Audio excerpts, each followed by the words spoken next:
Galera, beleza? Hoje eu vou estar aqui apresentando para vocês classificação dos argumentos lógicos. Bom, vamos lá. Para a gente entender isso, vou trazer um pouquinho aqui a definição da lógica, tá? E a lógica pode ser compreendida como a ciência da avaliação de argumentos, conforme definição de Hurley.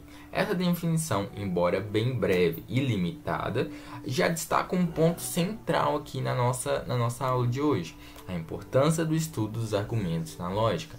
A partir da argumentação lógica, a gente consegue entender melhor, de fato, o que é a lógica. Mas o que são argumentos em lógica? Um argumento é estruturado da seguinte maneira, galera: premissas, conclusão. As premissas vão nos dar uma conclusão. A pergunta que surge é: qual deve ser a relação entre as premissas e a conclusão para que o argumento seja considerado bom? Porque apesar de a gente ter uma premissa que vai gerar a nossa conclusão, a premissa pode estar declarada de forma muito vaga, ou então a conclusão não pode estar tão entrelaçada com as premissas para que seja claro que as duas estão ligadas. Bom, vamos lá. Em geral, um bom argumento deve atender dois critérios. Um desses critérios que as nossas premissas devem ser verdadeiras. Afinal, se você tem uma premissa falsa, vai gerar ali um problema para estabelecer a nossa conclusão. E essas premissas devem justificar adequadamente a conclusão. Isso significa que as premissas não podem ser falsas ou irrelevantes, e sim ligadas de forma significativa à conclusão. Ou seja, não basta haver uma aplicação material entre premissa e conclusão. É preciso haver uma justificação real de por que essas duas sentenças, as premissas e as conclusões, estarem ligadas. Contudo, nem toda expressão com a forma premissa, conclusão, é um argumento lógico. Por exemplo, se houver incêndio, então não use o elevador. Se houver um incêndio, você vai usar o elevador? Não. Mas não é algo que busca provar de fato essa nossa sentença, mas apenas alertar. Caso haja um incêndio, não use o elevador. Isso é um alerta. Explicações têm como objetivo esclarecer um fato, não prová-lo. E opiniões também não são argumentos, se não são acompanhadas de justificativas.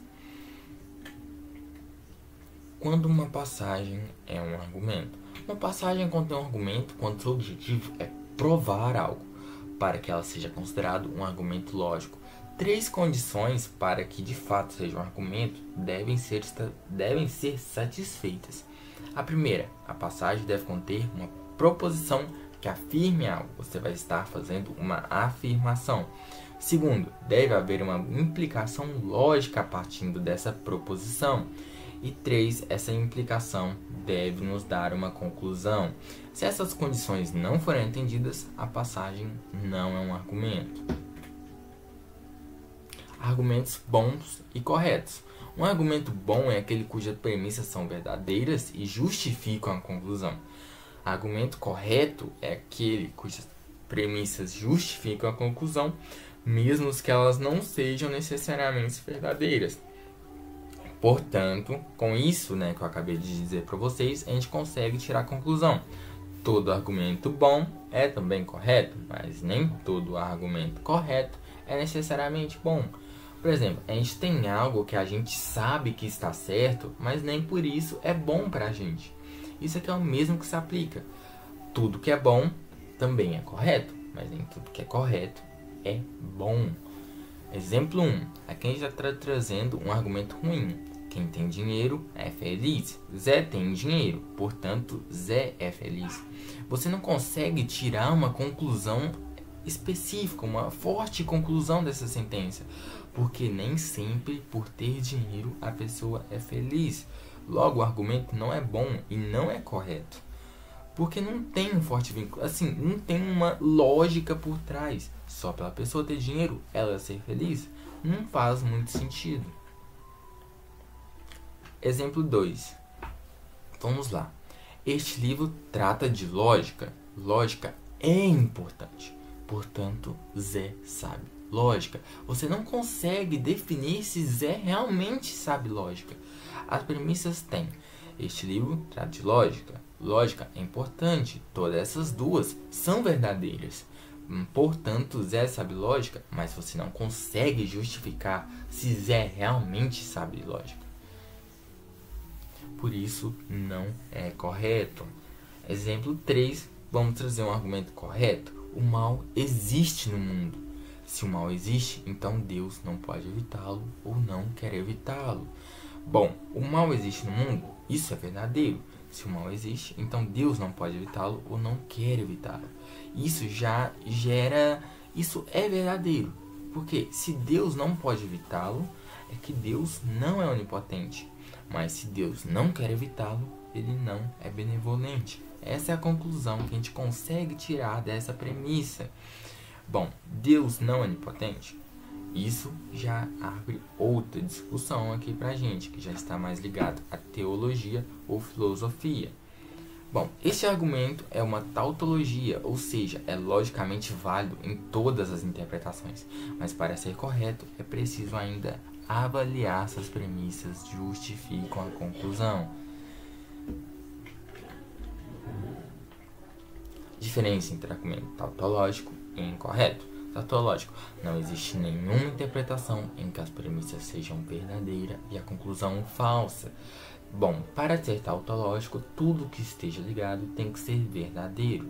Bom, qual seria um argumento incorreto? É aquele que existe pelo menos uma interpretação que as premissas são verdadeiras e a conclusão é falsa. Exemplo 4. Argumento da fila infinita de dominós. Esse exemplo remete ao princípio de indução matemática. Bom, qual seria esse argumento da fila infinita de dominós? Se o primeiro dominó cair e cada dominó derrubar o próximo, então todos os dominós cairão. A forma lógica está expressa abaixo. O que aconteceria se o dominó cair? Vai cair em cima do outro dominó, que vai gerar um efeito em cadeia e todos os dominós irão cair no final.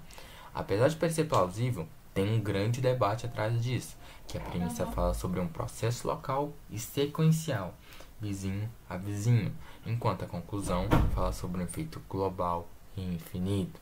Isso levanta questionamentos filosóficos sobre se as premissas realmente justificam a conclusão.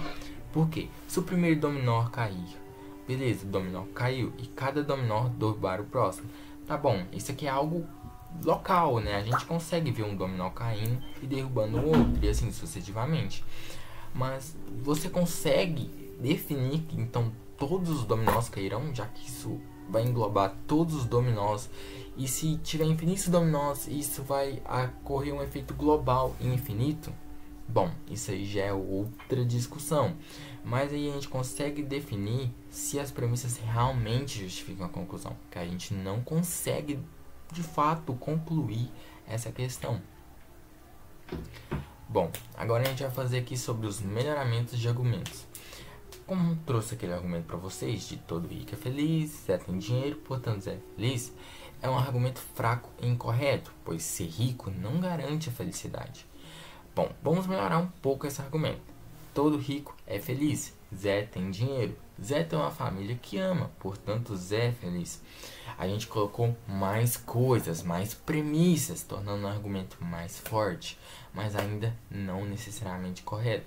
Porque apesar de Zé ter uma família que ama, apesar de Zé ter dinheiro, a gente não consegue definir realmente se ele ainda está feliz nesse meio. Bom, agora a gente vai montar um argumento mais forte. Várias premissas, quanto mais premissas a gente colocar, melhor. Vamos lá. Zé tem amigos, boas relações, ama o que faz e é otimista e ainda tem mais coisas relacionadas. Bom, a gente consegue ter um pouco mais de clareza quanto à felicidade de Zé. Em um argumento mais forte, a gente consegue chegar mais próximo daquela conclusão de que Zé realmente é feliz. Então, quanto mais premissas relevantes são acrescentadas, mais forte se torna o argumento. No entanto, ele só será bom se essas premissas forem verdadeiras e realmente justificarem a conclusão.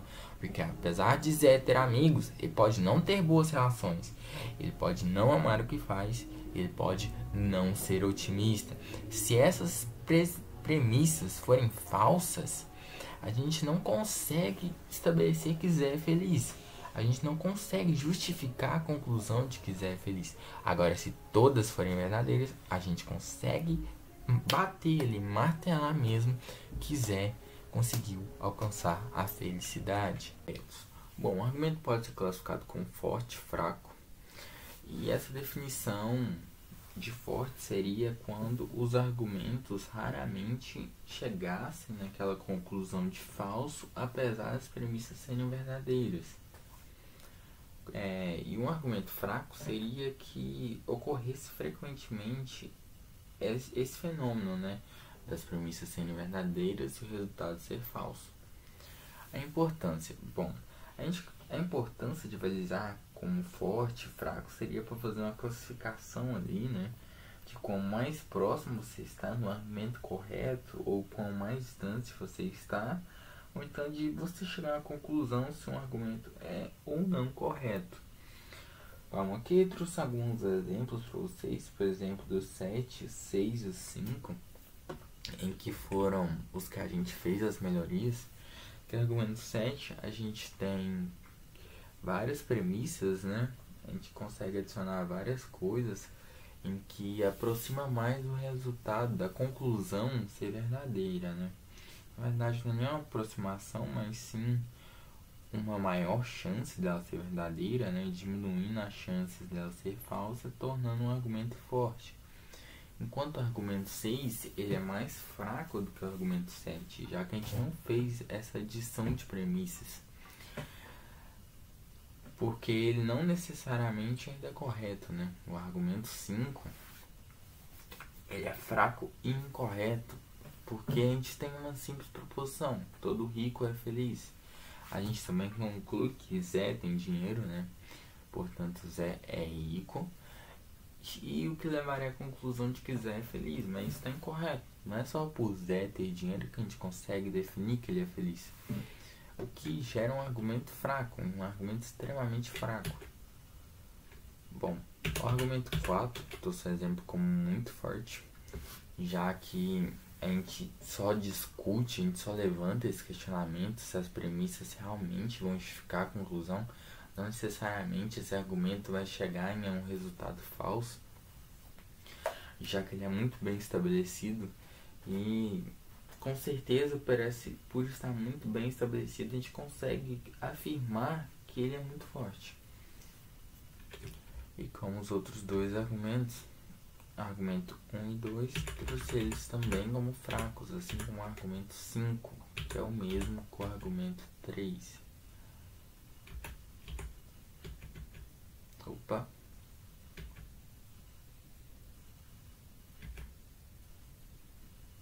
Isso, argumento 1 é aquele mesmo, né, do argumento do Zé. E o argumento 2 são das premissas verdadeiras, mas sem justificar a conclusão. Bom, falar a premissa aqui pra vocês, né? Este livro trata de lógica, lógica é importante, portanto Zé sabe lógica. Não. Este livro realmente trata de lógica, né? Já que a gente está se referindo a um livro fictício aqui.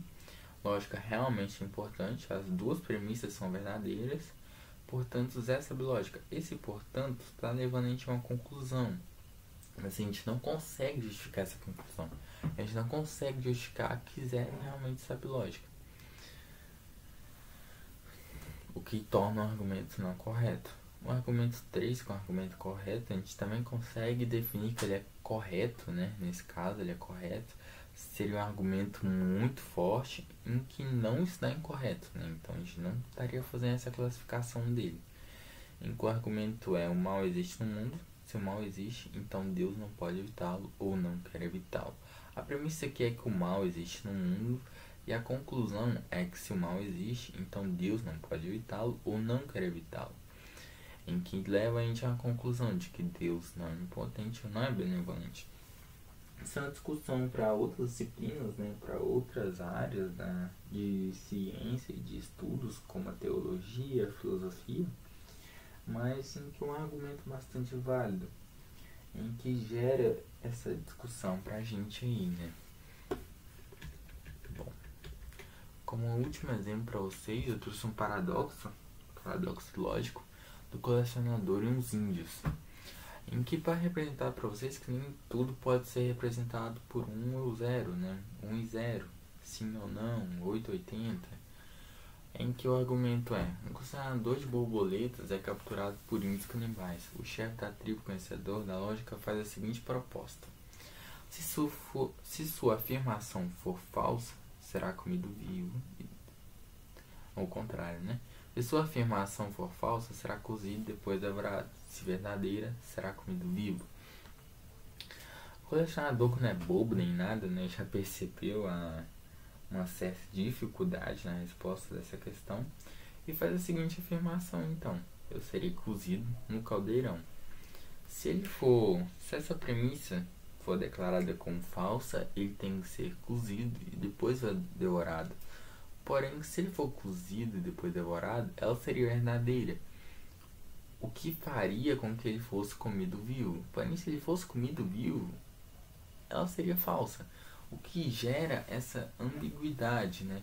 Gera esse paradoxo de nem verdadeiro nem falso, o que faz com que a lógica não consiga de fato ali levar a uma conclusão, levar a um veredito de que ou ele foi comido vivo ou ele foi devorado.